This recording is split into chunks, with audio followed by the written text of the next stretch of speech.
Anies Baswedan unggul di survei Indopol. Eko Widodo, pemimpin idaman rakyat. Pegiat media sosial Eko Widodo menyoroti hasil lembaga survei Indopol Survei dan Konsulting yang menunjukkan elektabilitas mantan Gubernur DKI Jakarta, Anies Baswedan, berada di puncak survei dengan tingkat keterpilihan 30,33%. Eko Widodo menyebut bahwa Anies adalah sosok pemimpin idaman rakyat. Hal itu disampaikan Eko Widodo baru-baru ini.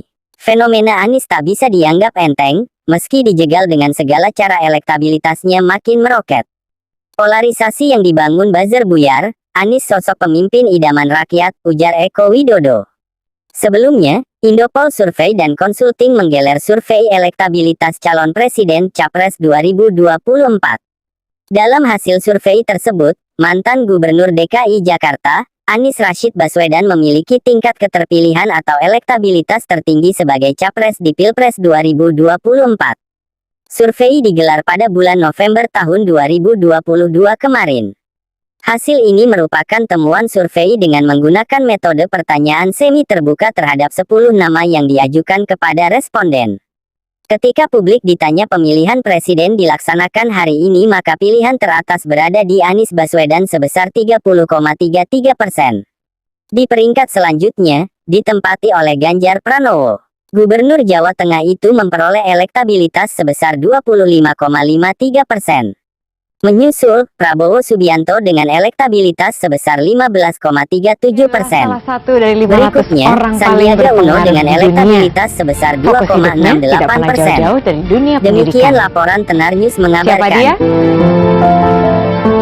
Anda ini kan dulu merupakan salah satu anggota komite tim 8. Kemudian Anda menjadi salah satu anggota komite etik KPK. Mengapa sih Anda begitu concern terhadap pemberantasan korupsi? Republik ini punya begitu banyak persyaratan untuk maju, berkembang, dan potensinya luar biasa.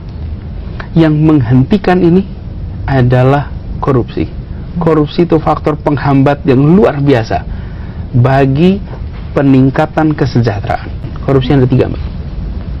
Korup karena kebutuhan. Kalau kebutuhan hidupnya, kerja misalnya nih, gajinya hanya cukup hidup 15 hari, terus 15 hari berikutnya apa sebulan?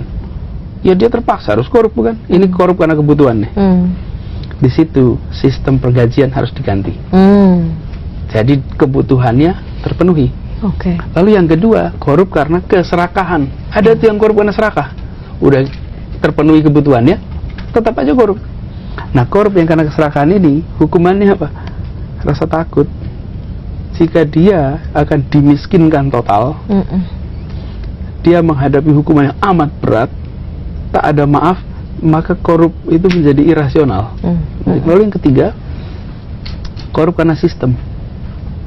Sistemnya, meskipun orangnya mau baik, sistemnya membuat dia korup. Prosedurnya membuat dia terlibat korupsi.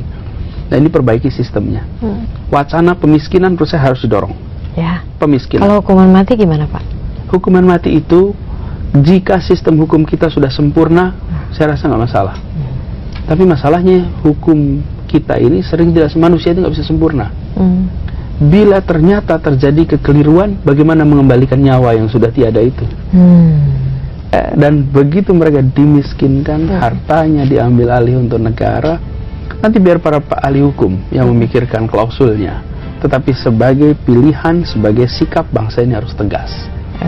Dan di situ menurut saya tak ada ampun untuk mereka. Saya merasa giliran kita nih hari ini untuk memerangi korupsi secara all out. Dan itu harus dibangunnya sebenarnya dari rumah. Maksudnya?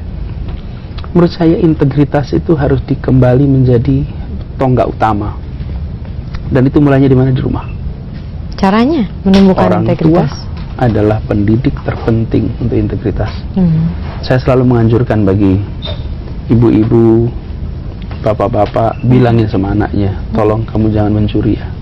Ibumu tidak melahirkan pencuri, dan ibumu nggak melahirkan koruptor. Jangan sekali-sekali kalian korup. Berapa yang memberikan pesan kepada anaknya? Garisnya jelas. ambil pilihan karir apapun juga, tapi tolong satu saja, jangan mencuri, itu aja cukup. Jadi pesan itu dari rumah, bukan pesan ini kita mencoba di universitas. Sebetulnya kan harusnya dari rumah tuh. Biarkan setiap kali kita bertindak, berbuat, ingat ibu kita. Ada anak yang tega untuk bilang sama ibunya, "Bu, saya jadi pencuri." Rahim ibumu tidak dipakai untuk lewatnya seorang calon koruptor. Hari ini kita masih tidak menganggap ini sebagai masalah penting. Kita masih bilang pokoknya cari karir, bahkan yang menjadi masalah untuk bisa lulus, orang tua ikut beli ujian, orang tua ikut, kan itu dari rumah, bukan?